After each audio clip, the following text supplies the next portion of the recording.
It was the kind of afternoon that made you think life could be simple. The sun hung low, casting golden light through the oak trees lining the cul-de-sac. Lawnmowers hummed faintly, and the smell of grilled burgers drifted from a backyard nearby. Wind chimes tinkled softly, and for a moment, Sarah felt like the world was at peace. Barefoot on her porch, she set up lunch: peanut butter sandwiches for her son, Ethan, turkey wraps for herself, and lemonade in 2 glass jars. Ethan, her 10-year-old, sat cross-legged on the driveway, sketching chalk spaceships that spiraled around his sneakers. He was humming, a quiet, repetitive tune that wasn't quite a song but a rhythm that anchored him. Ethan's autism made words hard, but sounds were his sanctuary, and Sarah had learned to cherish his private language. "Looking awesome, kiddo," she called, smiling. Ethan didn't look up but grinned, his focus unbreakable. Then the air shifted. A black SUV with tinted windows rolled up the street, too sleek, too out of place. It didn't park. It stopped, blocking their driveway, tires grinding over Ethan's chalk drawings. Sarah's stomach tightened. 2 men climbed out, dressed in dark vests with bold white letters.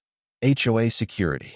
No badges, no name tags, just mirrored sunglasses and rigid postures that screamed trouble. "Can I help you?" Sarah asked, stepping forward, her voice steady but wary.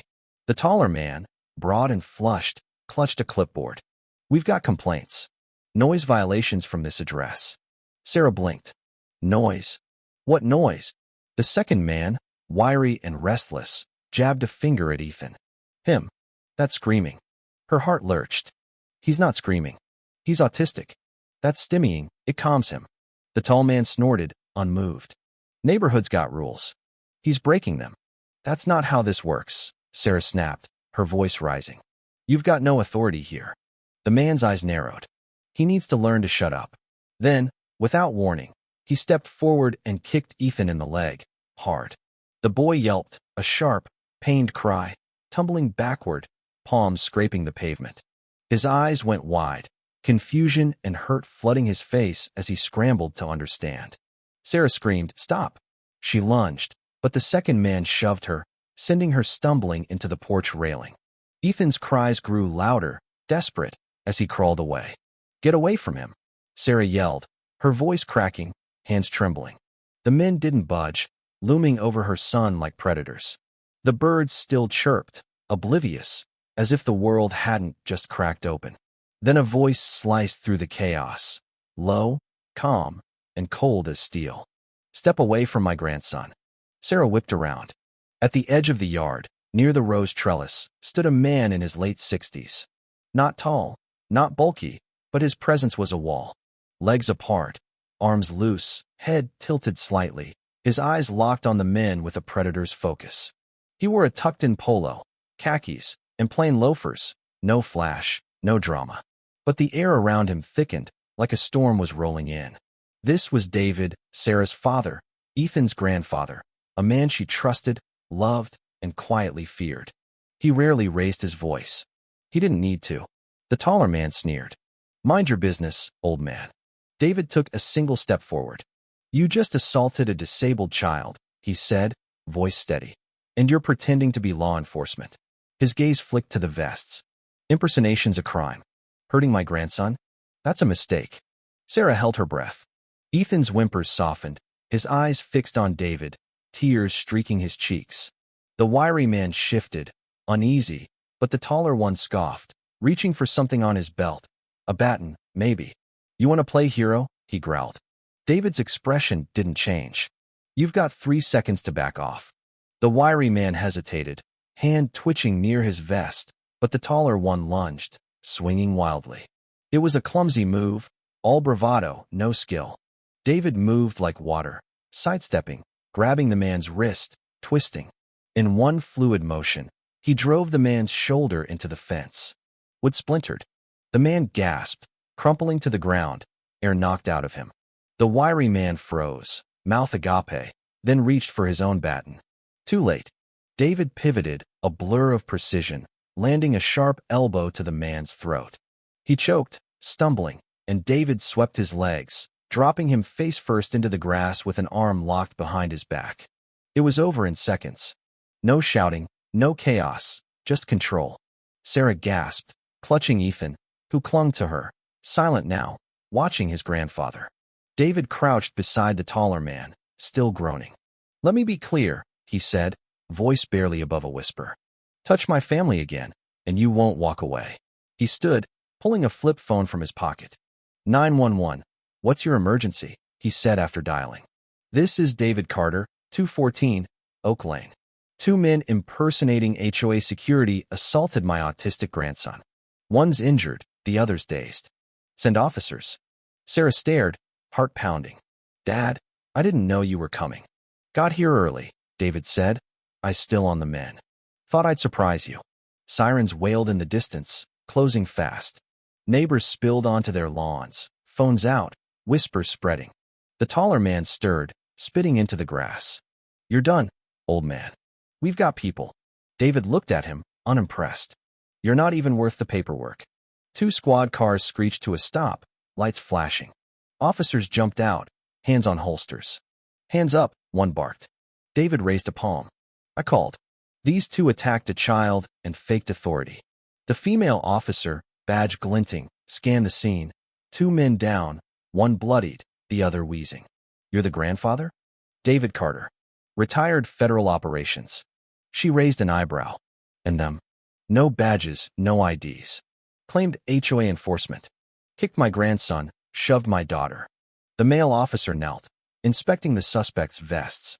"Fake as hell," he muttered, holding up a flimsy ID. "Spelled security wrong." He found a baton on one belt, shaking his head. The men were cuffed, mumbling about noise complaints and citizen rights, but it sounded rehearsed, hollow. Neighbors cheered as they were hauled into the cruisers. "Caught it all on video," someone shouted. "Whole thing's going online." Sarah cradled Ethan, rocking him gently. He was quiet now, fingers twitching, processing. The female officer knelt. "Hey, buddy, you okay?" Ethan didn't answer, just leaned into his mom. "He's nonverbal sometimes," Sarah said. "He was just humming. That's all." The officer's face hardened. "Humming?" Sarah nodded, tears welling. David gave his statement with surgical precision. No emotion, just facts. "They're not random," he added quietly. "Fake uniforms, fake IDs, targeting a kid? That's a system." The officer nodded. "We'll dig deeper." "Do more than dig," David said. As the cruisers pulled away, the neighborhood buzzed. Phones were already uploading. Twitter, TikTok, local Facebook groups exploded. "Fake cops attack autistic kid. Grandpa takes them down," read one post. Comments poured in. "Who does that to a child? That guy's a legend." HOA scams are real. By nightfall, the video had 500,000 views. 3 weeks later, the story was everywhere. The footage hit 15 million views, picked up by CNN, Fox, even international outlets. Headlines screamed, "Retired agent destroys fake HOA thugs who targeted autistic boy." Ethan's face was blurred, Sarah's insistence, but David was a reluctant icon. The silent avenger, they called him. Reporters camped outside, begging for interviews. Sarah refused. David didn't care for fame. Did what needed doing, he'd say, nothing more. But the investigation cracked open something bigger. The men weren't lone creeps. They were part of a nationwide racket, preying on vulnerable families with fake HOA threats, extorting cash, and intimidating with fake fines. Police found a database, 300 homes targeted, notes like autistic kid, easy scare, or single mom, no fight. Sarah's address was there. Noisy boy, weak mother. David read the file, jaw tight, when FBI agents visited to thank him. "You broke this wide open," one said. "Saved countless families." The trial was swift. Video, witnesses, and digital evidence buried the men, convicted of assault, impersonation, and racketeering. They got 18 years each.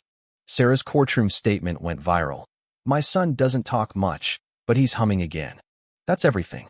Not because the world's fixed, but because someone stood up when it broke. Back home, Ethan drew spaceships on paper now, safer inside. Neighbors rallied, bringing toys, checking in, waving like old friends. The city installed a mural where Ethan's chalk had been crushed, a vibrant spaceship, Ethan's design, with a plaque, "For every child's voice, loud or quiet."